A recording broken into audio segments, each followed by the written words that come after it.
Ooh, a new email from Robert. Let's see what it says. Hey, buddy. Internet is out here in lovely SoCal, so I won't be able to jump on the show today. Oh, damn it.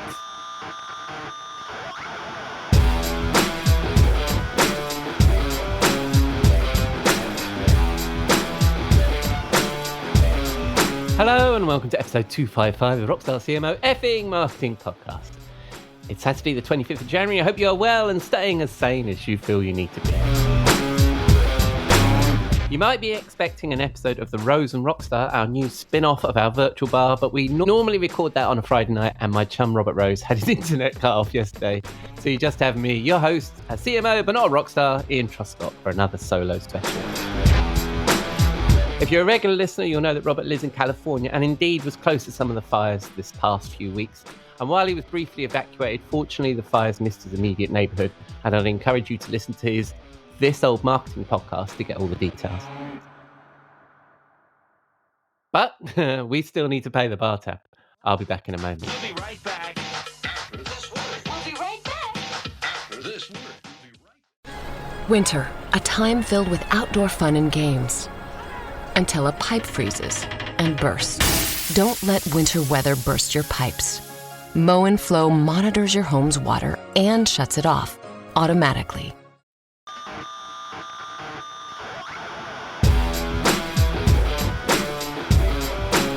Right, so without Robert, here we go. I'm going solo.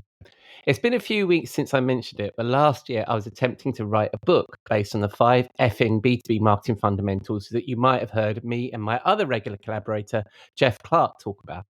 I've tried to get back on the writing horse this week, and I thought I'd share an excerpt from what I've been working on. If you follow our work, our 5 fundamentals are number 1, the master plan, number 2, the knowledge, number 3, the story, number 4, the campaign, and number 5, the machine. In the book, I'm thinking of swapping the knowledge and the master plan with each other and starting with the knowledge, as obviously the master plan needs a bit of discovery. So I was always struggling a little bit with, do you start with doing your discovery and understand the knowledge, or do you start with your plan? So I'm going to start with the knowledge, I think, in the book. And the first bit of that discovery, I think, as a marketing leader, is to figure out the role and get in sync with the business. And I'm calling this tune in, as we must tune into the business and the products we are taking to market. As we'll no doubt reference several times in the book and any contemporary writing about marketing leadership you might pick up at the moment, you know it's a tenuous business being a CMO, some of the shortest tenures of anyone in the C-suite. So success, especially some early wins, requires a quick assimilation into the company to find its groove and quickly get in sync. You might get hired and be just what the company needs, but as I've experienced before, it can be like the human body rejecting an organ transplant it needs to live. However much you're needed, you might get rejected by the organization. They're just not ready for your ideas or what you're trying to achieve. Are we going to Chocolate Island? Let me start with the obvious. You might understand the company's overarching business objectives. This includes revenue targets, growth ambitions, and strategic goals, e.g., becoming a marketing leader, increasing profitability, or positioning themselves for acquisition. Understanding the company's North Star or long-term vision is crucial for aligning marketing efforts with these goals. Or as one CEO I had as a boss called it, Chocolate Island. His vision for taking everyone to a land of plenty. His picture of the good life. And I guess he liked chocolate. Every B2B company or CEO has a practical goal. They'd like to be acquired, get investment, have a revenue or growth target, need to deliver X% margin to a parent company, or whatever it is. Or maybe it's just to survive for another year. Or maybe they have a passion for bringing change to an industry, or this is a lifestyle business for a wealthy CEO with a private company, or some other motivation to do good. Often it's a combination of some of the above, and it could be different depending on who you're chatting with. The board, investors, CFO, CEO, and their leadership team may have different perspectives. It may, and steady yourself, be different from the public message, what it says in the PR and website, and what you assumed when you joined the company.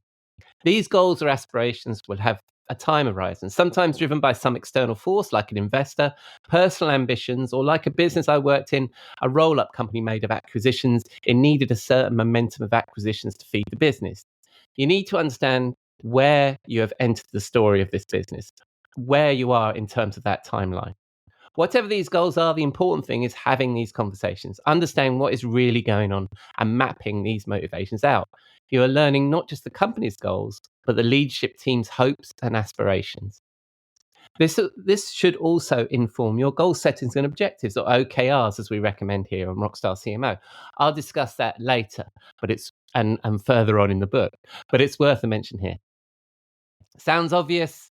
You might be surprised how often these conversations don't happen. We join as marketing leaders with a big box of stuff to do, and we roll our sleeves up, but they are critical to our success and the next step. We've got to have these conversations. Are we a star?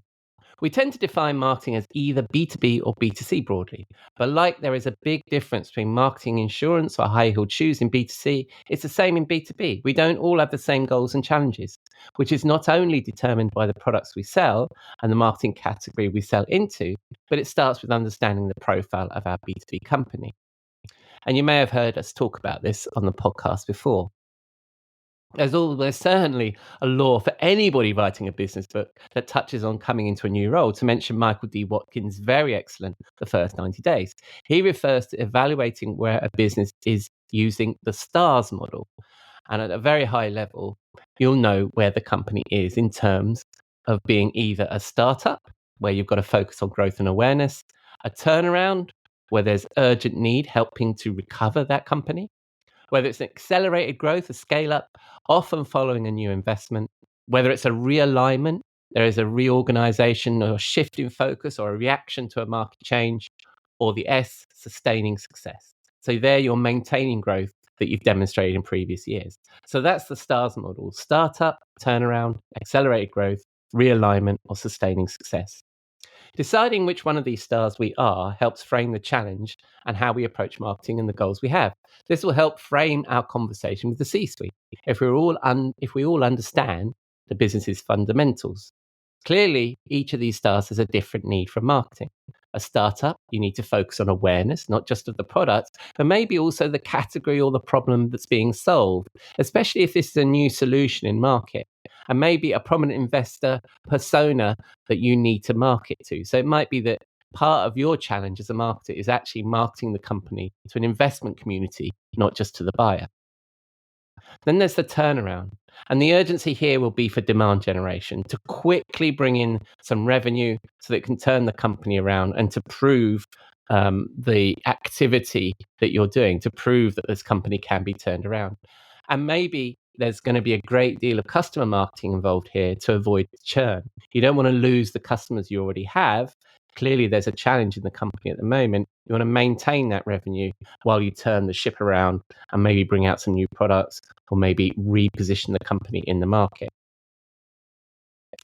The accelerated growth, obviously this needs the awareness growth of a startup to grow market share, although the category or problem is well known and the company will be hungry for revenue to provide a return on the external investment that is probably fueling this acceleration. So you're continuing to do what you do as a startup. You need to continue to fuel the acceleration of the company. Realignment. In fact, this one's been quite a discussion because we've had this. We had a whole episode actually about realignment on the podcast. So I'm not sure how I'm going to cover this in the book, because it will really depend what the marketing team does will depend on the purpose or the trigger of the realignment. So it could be that this is very similar to a startup or a turnaround. So the realignment could be that the company, let's say, moves from a perpetual software model to a SaaS model, or maybe they bring out a new product completely, or they change the market in which they're marketing to. So that marketing challenge will be very dependent on what the realignment is. The last one, sustaining success. If this comes after a period of growth, marketing will need to diversify from a focus on growing market share and awareness and demand generation to keeping existing customers to avoid churn. So when you move into sustaining success, you're no longer in like the sort of land grab mode of trying to get as much demand generation and brand awareness as you can.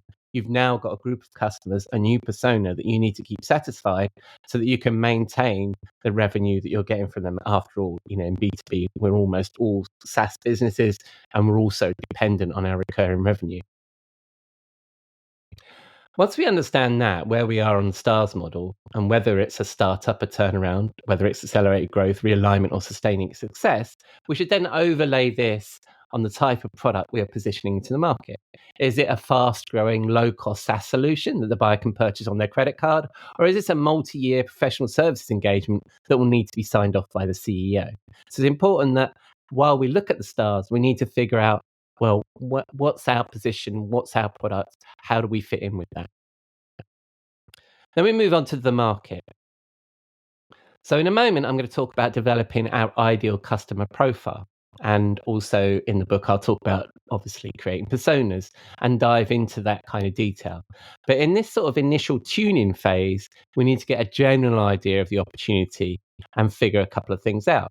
The first is the general sales motion. Who buys the product, why, and what drives them to change? And the second one, the key players in the market, like who are the competitors, the influencers, the analysts, and the channel.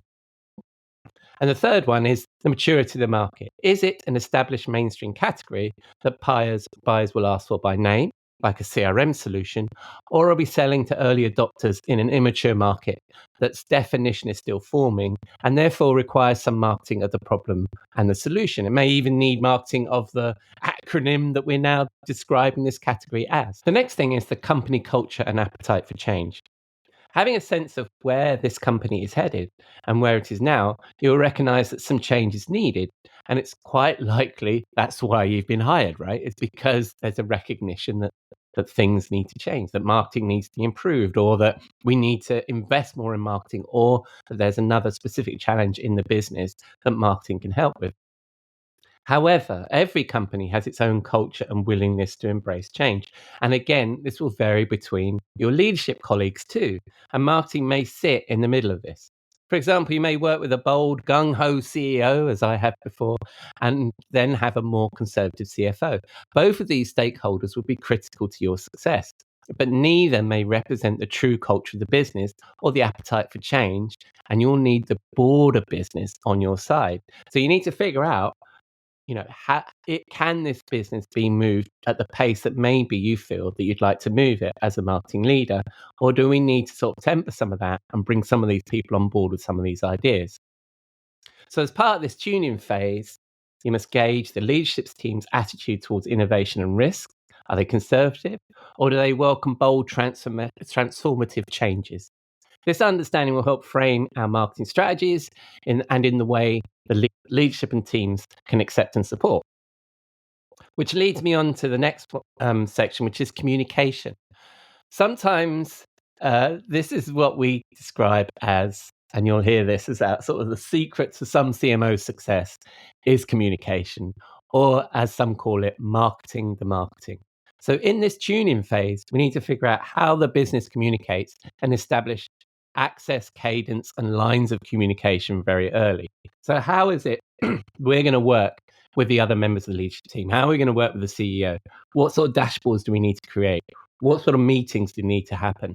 How do we continually keep everybody informed of what's happening in marketing? This then leads me on to understanding the market. So we've talked a little bit there about some of the high level things about the company and its profile and stuff like that. But we now need to dig a bit deeper into what's the market for your product or service. And this includes the demand for the product, the category or industry the product serves, the competitors, how organizations buy in this market. So this is where you may find that this is more of a channel play, or it's very much driven by a number of influencers, or it's bought by certain people within the business. And then we understand, obviously, our ideal customer profile, which again, I'll get to in a second. So this process of understanding the market is sometimes considered the preserve of early stage companies where a new product is being launched, or is only done at moments when the company has to demonstrate its value to investors or an acquirer. But I think it's our job to keep a constant eye on the market. And that's an essential part of this knowledge phase of the 5 fundamentals. And it goes without saying that understanding the market gives you a good indication of product fit and the health of the commercial proposition. But it's essential for onboarding colleagues in sales and marketing. It explains why you do the things you do, how you operate as a marketing team, and it keeps everybody aligned. So really, one of the roles I think marketing, an important role that marketing has, is having this marketing intelligence that we can share with the rest of the business.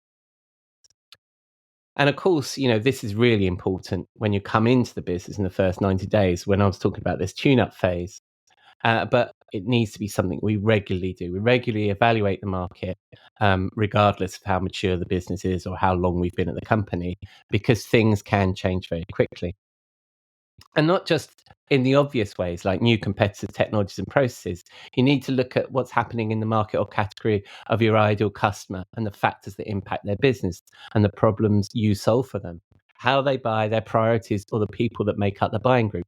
These things can change, particularly if you start thinking about who's the ICP of your ICP. Who are they selling to? What's changing in their market that may change the way they buy your product or their ability to buy your product? Or in fact, which parts of your proposition are important and valuable to them? So then we think about the structure of the market. So in that previous part, I was discussing the first thing we need to understand is the kind of company this is, right? So I was just talking about that STARS model and where the company is in its maturity and what contribution marketing needs to make in those overall goals of the business. This leads me on to the structure of the market.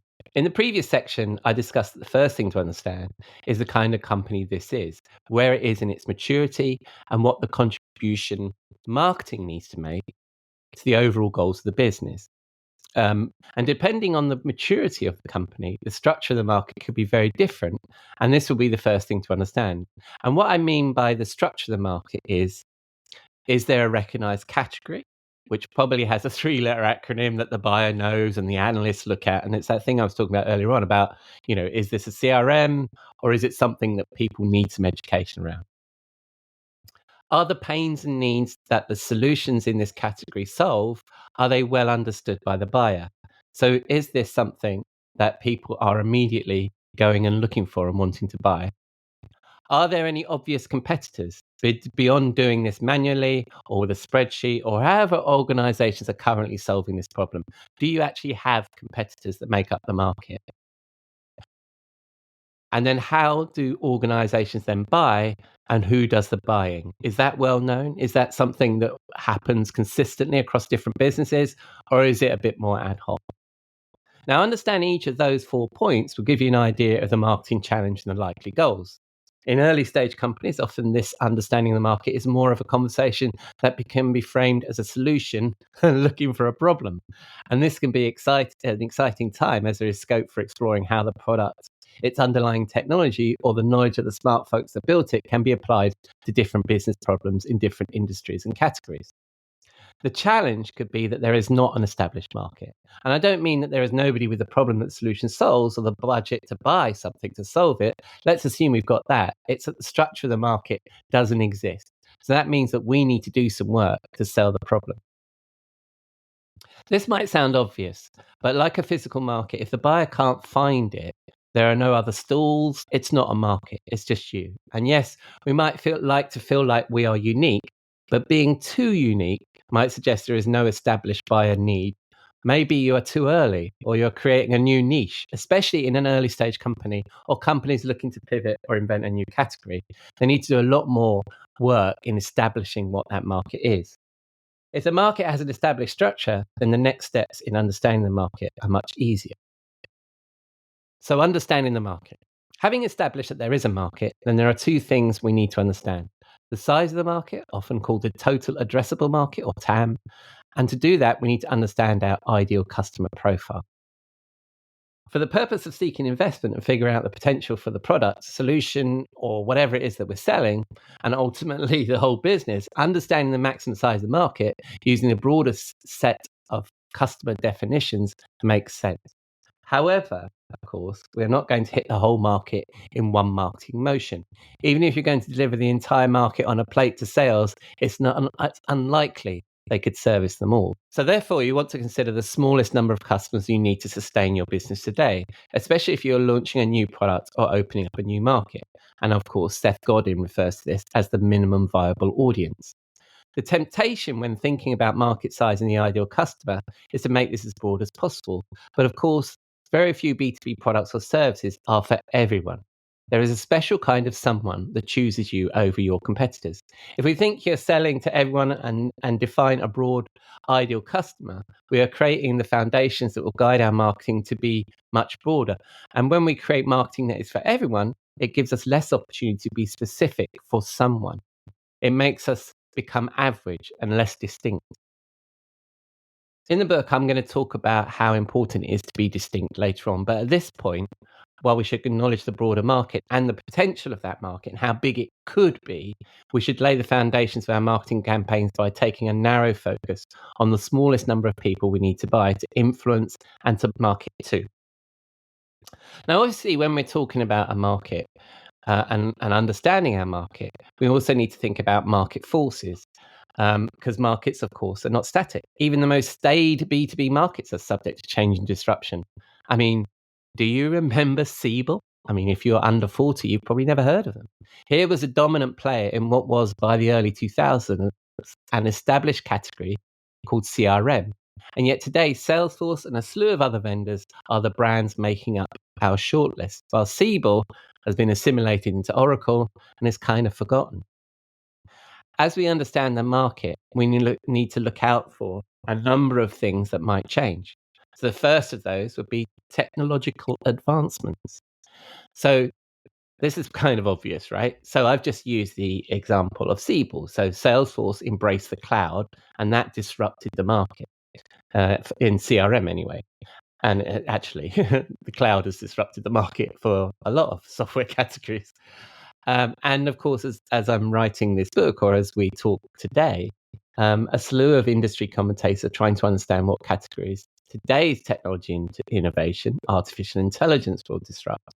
So you need to look around and see what technological advancements might change the market and how you're positioned in it. The next one, of course, is quite obvious. It's the economy. So it's only second most obvious to the changes in technology. So changes in the global or local economy, such as inflation, recessions, or sudden economic booms, can heavily influence B2B purchasing behavior. Because a lot of the time, these purchases happen on trust and confidence. So if people don't feel that they trust the situation or don't feel confident, they all cut budgets or delay their purchasing decisions. And again, I would look, when you think about the economy, obviously look beyond, your own market and who's buying from you, but also look at who's buying from them. So is their market shrinking? Is there problems in their sales process, whatever it is that they're trying to do? It will then drive their behavior and their confidence towards buying from you. The next one is regulatory and compliance changes. Now, this comes from a direct kind of example I have at the moment because I'm working in the EV industry. So I'm working with software that helps companies choose where to put EV chargers. And so changes in government regulations in these kinds of areas can really change the confidence and mood of the market, but also in other places as well. So data privacy laws such as GDPR or industry-specific compliance standards can affect how B2B marketers collect and use the data that we have, but also might impact how our customers can go to market. The next one is, of course, the competitive landscape. So we need to keep an eye out for the rise of new competitors, disruptive business models, or those changes in technology. So this is slightly different from the previous one. So this is where I think that one of the things that we talk about when we talk about cloud is not just the technology of moving to cloud, but actually what it did is it disrupted the way people buy software. So if you look at the comparison between Salesforce and Siebel, as I was earlier, and you may never have heard of Siebel, Siebel was an on-premise product. You bought a big chunk of software. You paid for it upfront or financed it over 3 years or whatever. And that was a very different way of buying software. Whereas now, of course, with Salesforce or HubSpot or wherever it is, we sign in for a monthly contract and then we gradually sort of buy the bits and bobs that we need, and we end up spending probably way more of our budget over a 3 to 5 year period. But it's changed the way that software has been financed. So B2B software has been financed the way that we buy. So we need to look at not only sort of like a competitive landscape about new people coming in, but are they positioning their products differently? Is there a different commercial model? Is there different technology here? Is there something we need to pay attention to? You see this also with a lot of things like, people offering freemium or free trials and things like that. And if somebody comes into your market and starts doing that, you may see some disruption and some delay in your sales processes. And this also pulls at the sort of shifts now in sort of buyer behavior and expectations.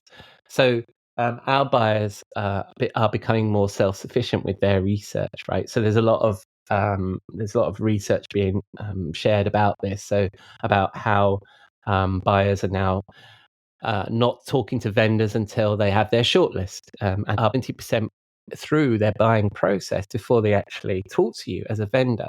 So we need to be cognizant of the way that our buyer behaves, and if those things are changing, and sort of understanding what that customer journey is. And I'll talk about that obviously in the book in a bit more detail. And how we engage with the buyer at each of these stages, particularly at that beginning, very dark stage where they're forming their opinions about who can solve their problem before they've started talking to us. So those are some of the things I think that we need to think about in terms of the market changing. Now I'm going to talk about the next section, which is about creating your ideal customer profile. So, in common with most of the marketing planning that I'll be discussing in the book, the exact attributes of your ICP will depend on your product category and market. So, this is just some general advice about how you create your ideal customer profile. So, for example, as a startup in a new category, an important attribute for your ICP and buying persona will need to address their relationship with risk, which I kind of touched on a little bit earlier on. So if you're a startup or you're in a new category, your ICP and buyers will need to be comfortable with risk, as they're probably early adopters working with an unknown company with an unknown value proposition that's not yet proven in the market. Conversely, if you're the gorilla in a very mature category, the sort of company that the old adage of nobody gets fired from buying from applies to, and then your ICP is firmly in the mainstream. It may be that you're trying to pick up some of the laggards and trying to bring them in, and they're your new customers. At this point, I can't refer to early adopters in the mainstream without referring to the classic technology adoption life cycle bell curve that's from Everett Rogers, and actually came from his book Diffusion of Innovations. And I'm going to try and describe this to you. You're probably very familiar with this bell curve. So it's very small at one end at the beginning, which is where your where your early adopters are, and then it fattens out towards the mainstream, and at the end you've got your laggards and the people that you want to pull into the mainstream. So when you define your ICP, you need to understand where they sit on that curve. But there's also some other attributes that I'll go through here. So having just said the standard sort of consultancy words that it depends when you're defining your ICP, it's really going to depend on you and some of the things about your business. There are some other standard attributes that I'd like to consider. The first one, of course, is the industry category or sector. So that's an easy one to start with. The basics of the market your potential customers operate in, the size of that market, if it's a growing market, and if it's impacted by other factors unique to that industry. So some of the things that we've touched on, like regulation and compliance. So understanding a bit about your customers' industry category or sector and some of the challenges within that. And that leads on to understanding the ICP's ICP. So what's their ideal customer profile? The next thing is company size and revenue. So those are the standard things that we look for in ICP, and that's often code for whether they can afford your product or service, and is often used in sales qualifications. So a better way to approach this is, will your product or solution make sufficient impact to justify the investment from them?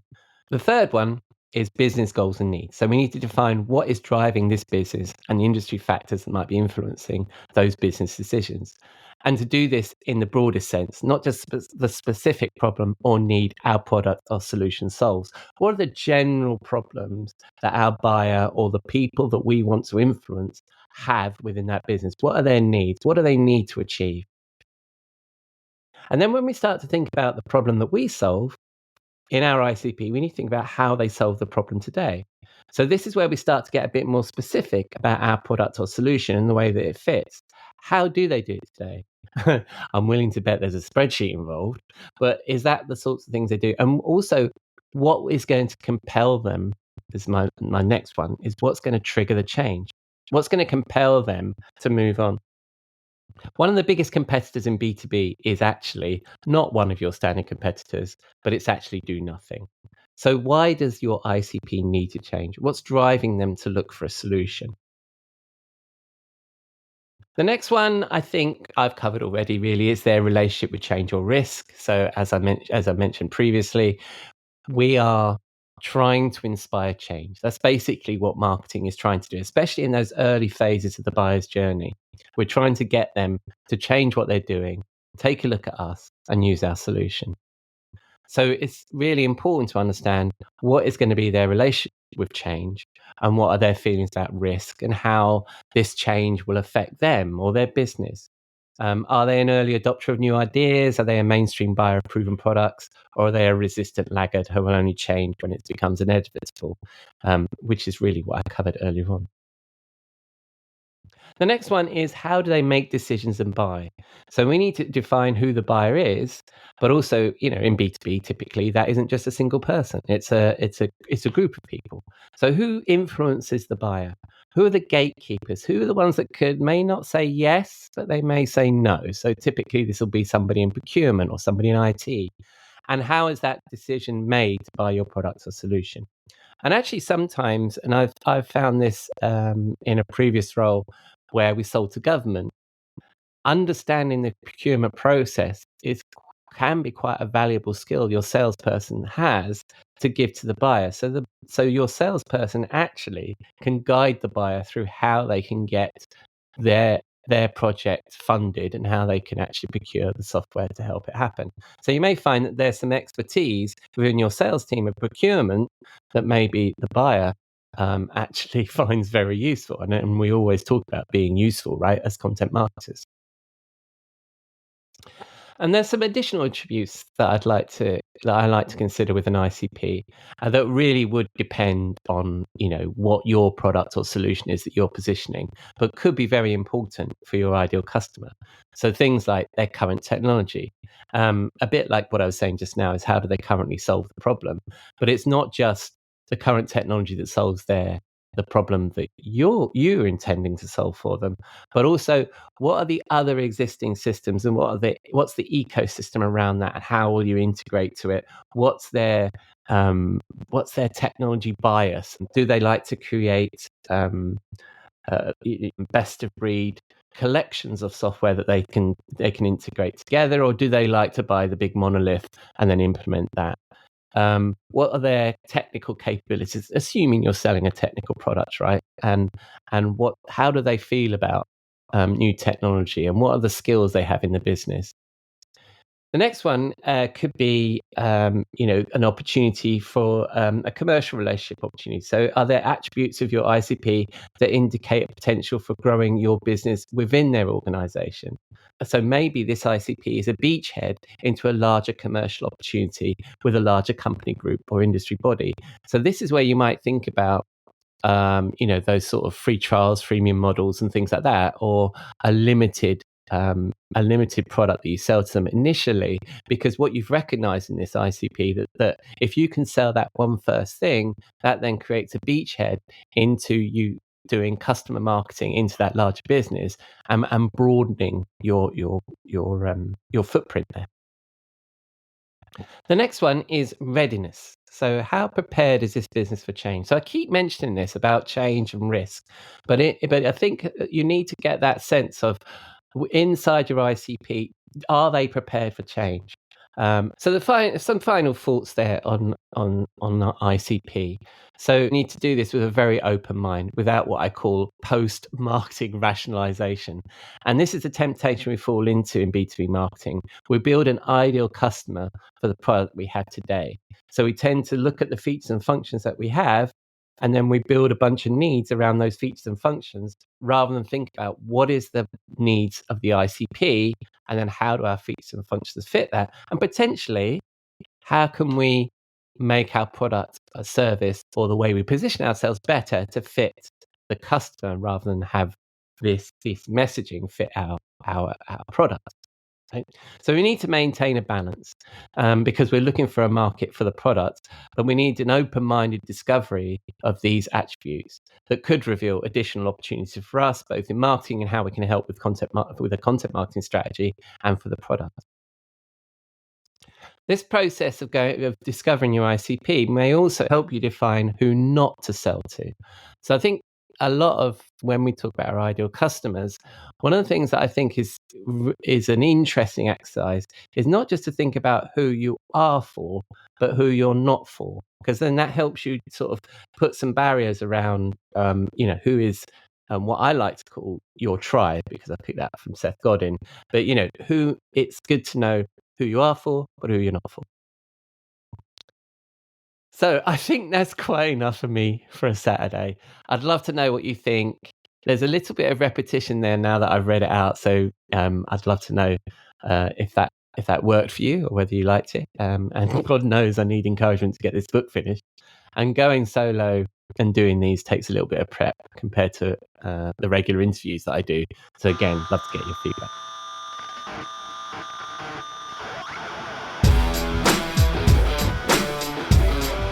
So that's a wrap on episode 255 of the Rockstar CMO effing marketing podcast. Thank you for dropping a dime into your podcast jukebox, selecting our track and driving along with us. I've been your host, Ian Truscott, and you can find links to me, learn more about our 5 effing marketing fundamentals, including an ungated ebook on rockstarcmo.com, as well as our blog, newsletters, and all of our previous episodes. As I said, love to hear from you, so please say hello. If you connect on LinkedIn, please say you're a listener. And of course, if you like this, help spread the word by rating or reviewing us in your favourite podcast app, or just keep listening. I'm glad you're here. The next episode of The Studio with Jeff Clark will drop next Wednesday, and assuming California's infrastructure complies, we'll drop the next episode of the Rose and Rockstar on Saturday. Until then, as Dewey Finn said in the School of Rock, you can't just say it, man. You've got to feel it in your blood and guts if you want to rock.